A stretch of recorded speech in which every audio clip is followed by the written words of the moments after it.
My name is Alan Charles. I am 50 years old, divorced for 15 years, and well on my way to making my second career a rousing success. I was sitting in a riverfront cafe in Grand Rapids, Michigan, on a warm July afternoon when I spotted her. She looked 20 years older than her true age of 47. She was my unlamented ex-wife. My first thoughts were, oh crap, not her, not here. Then I thought, maybe I can get up and leave before she sees me. No such luck. She saw me. A look of questioning recognition came over her, and she started for my table. It was her normal behavior, regardless of how anyone else thought she barged ahead. As she approached, she attempted to give me a hug. I stopped her and said, "Sarah, I have a restraining order that I know was delivered to you. An asshole, as well as the police, are looking for you. So, you have 30 seconds head start before I call the police." She just stopped and looked like she was going to cry and said, "Can't we forget about all of that and just talk?" 20 seconds, and no, we cannot talk until you and asshole return the $15 million you stole from me. 15 seconds. I replied. She left in a hurry, but it was too late, as a patrolman just pulled up and got out of his car and heard me. He grabbed Sarah and brought her over to me and asked what was going on. "This lovely lady is my ex-wife, Sarah Wallace, or that was the name she gave me when we were married. She and the man she cheated on me with embezzled over $15 million from me and almost forced my company out of business. I would bet that if you ran a warrant check, you would find she is wanted on a federal interstate flight to escape prosecution warrant, as well as a summary judgment for $15 million plus interest and charges of bank, wire, and mail fraud. On top of that, her asshole lover and she are under a permanent restraining order to remain 500 yards from me or my place of business. She and the asshole came to my house and beat me so badly that I was in the hospital for 3 weeks, and still can tell you when it is going to rain or snow 24 to 36 hours before it does. I want her away from here." I was raving by now.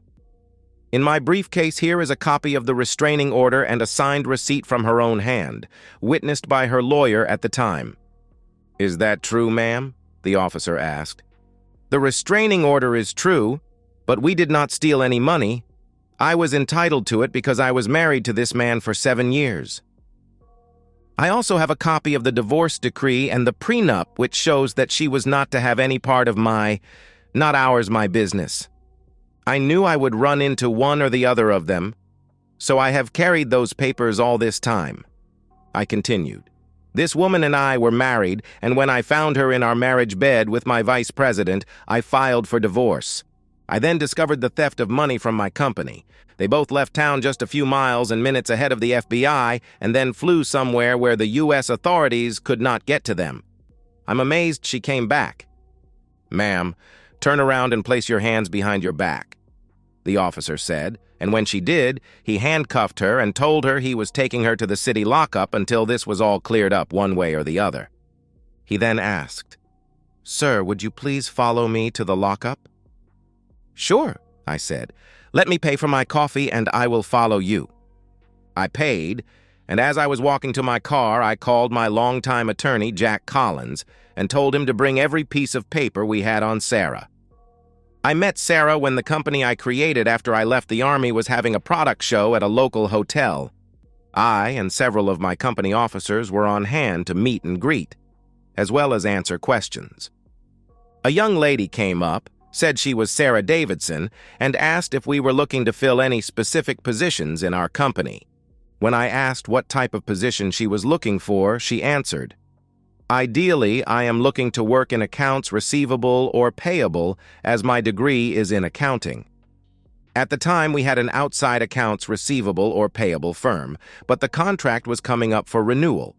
That company informed us they would not be bidding on a new contract, as we were too big for their present company size to do a complete job, and they did not want to get any bigger. I asked for her resume and any letters of recommendation she had. As she handed me a packet of papers, I asked, "Can you be bonded for several $1 million of liability?" She said she had been bonded in the past, but was not sure of the amount. I took her contact information and told her I would be in touch within the next 2 weeks. She got a sad look on her face and said, "If I am not going to be hired, just tell me now and don't blow me off until next week." Angrily, I responded, "Did I say you would not be hired? I said I will contact you within the next 2 weeks. If that is not satisfactory, here is your resume packet back." I held out her resume and then continued, "I will not hire someone for even the factory floor without checking references and contacting at least one of your former employers. Those things take time. The position I have coming open is a sensitive one, and I will be checking all of your references, your college, and contacting some of the people who gave you the letters of recommendation." I was a little put off by her thought that she would get an answer today. She apologized and mentioned that she had gotten the runaround from several companies before and just jumped to the conclusion that I was brushing her off. Well, as you can guess, we hired her, and she was appointed as manager of our accounts department. She was very good at her job for about 9 months when I received her resignation letter giving 2 weeks' notice. I went to her office and asked if there was a problem with the workplace or working conditions. She denied any problem except she wanted to date someone from the executive level of the company, and our strict non-frat policy would not let her do that. She added that she had another position that she was accepting in a non-competing company. I asked if the 2 weeks were etched in stone, and she said no, but 3 weeks is max, I said. "Well, I guess I will have to advertise for a new manager then. Please stay as long as you can.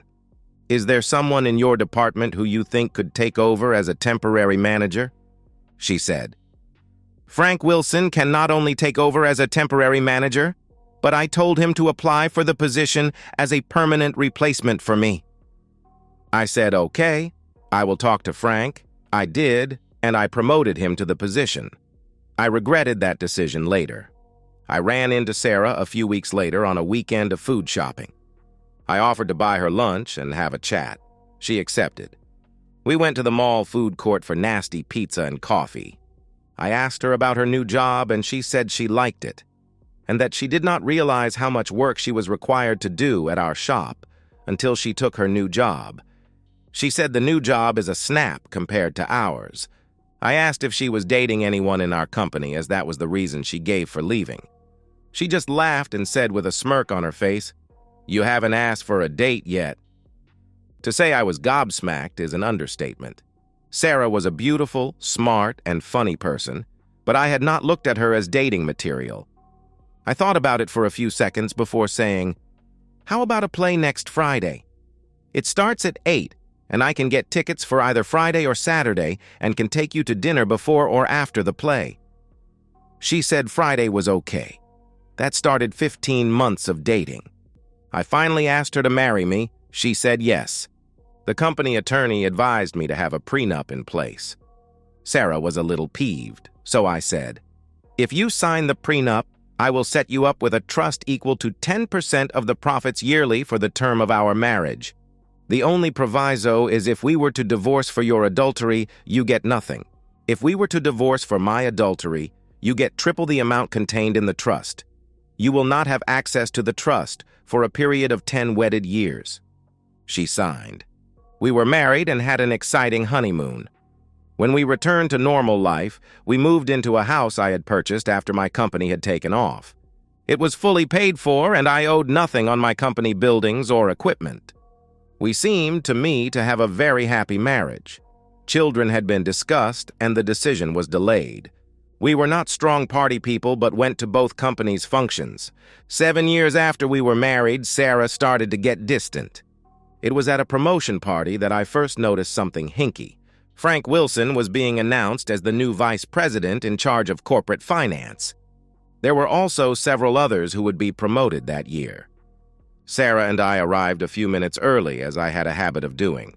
Sarah excused herself and went to the ladies' room. When she came back, she was stuffing something into her purse. About the time the bar was being opened, Frank and his wife arrived. Cocktail hour was a cash bar to limit corporate liability.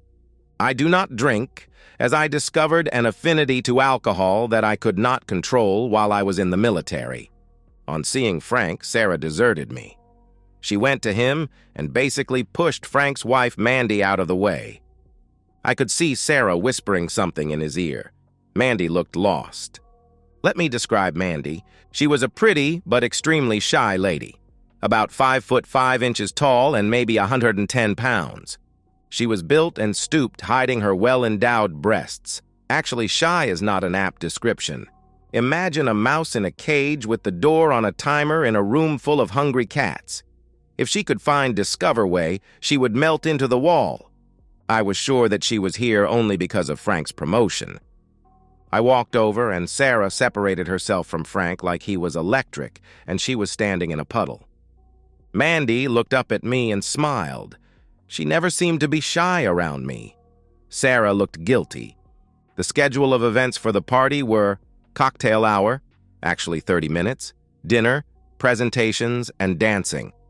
As CEO, I was in the center of the head table. Sarah was next to me, then 2 empty seats, and the rest of the officers and board of directors. The other arrivals were in sections by the department in a circular pattern surrounding the dance floor. The bar was closed on time and would reopen when the presentations were over. How she did it, I have no idea, but Sarah was half in the bag when dinner started to be served. When she went to sit down, she fell on her ass and ripped her dress. It was a very tight, short dress to begin with, but the rip showed that she had removed her panties. Now I knew what she was stuffing in her purse, and probably what she whispered in Frank's ear. I grabbed Sarah and marched her to the door, grabbed her coat, and had security call a cab and send her home. When the time for the promotions came, we announced the retirements first, then the new department heads, then Frank. All was smooth after Sarah's stupidity, and when the dancing started, Frank disappeared. Mandy was distraught. I walked over to her and asked where Frank was. He went to his lover, your wife.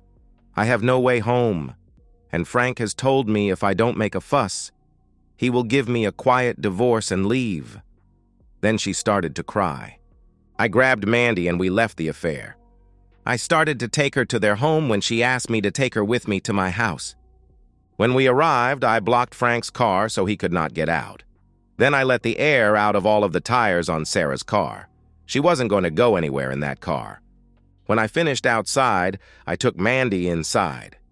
We went quietly into the house and followed the trail of Frank's clothes to the bedroom.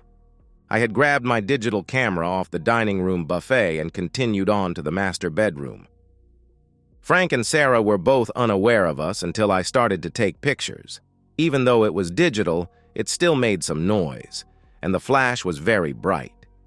It took 3 or 4 flashes before the lovers turned around. Frank was off the bed in a flash and tried to get out of the door when he saw his wife behind me.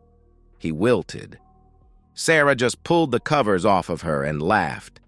Look at the semen a real man can make. He is twice the man you are.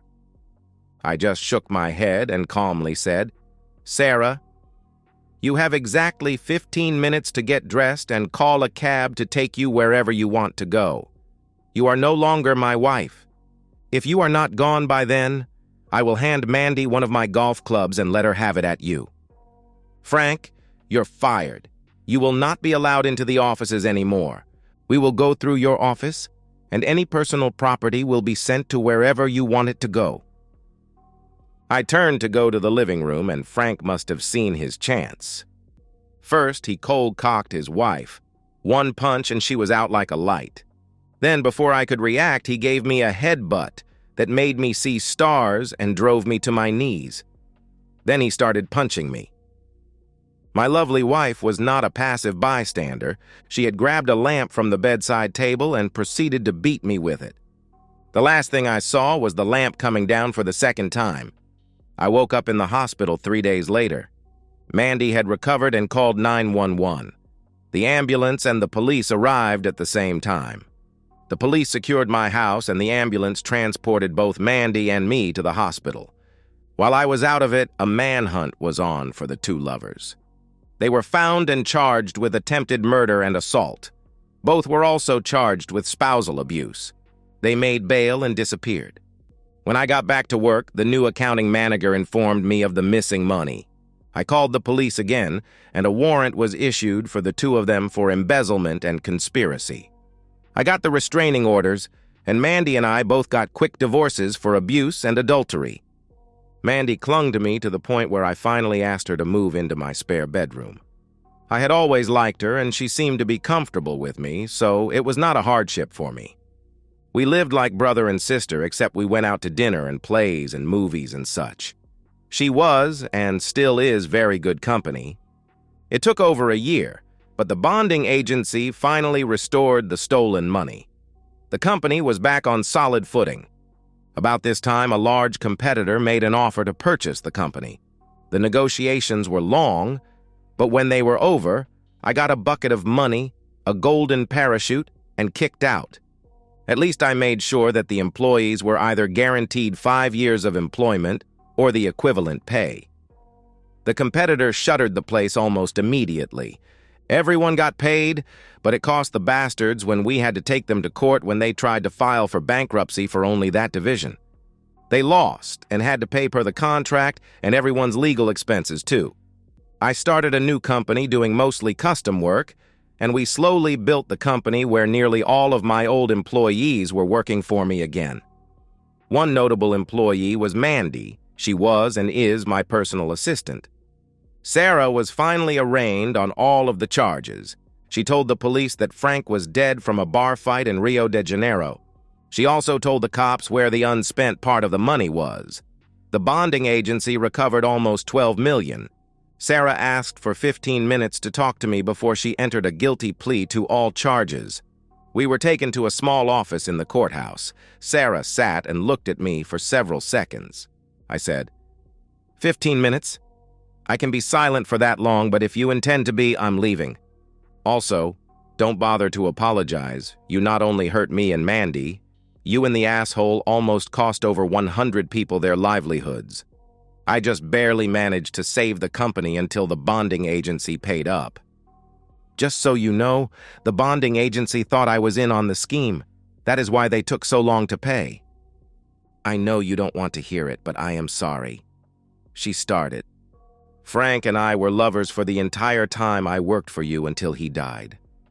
I did fall in love with you, but we had this plan right from the start. We knew that with your drive and intelligence that you would take the company places. She continued. Frank became a different person when we left the country.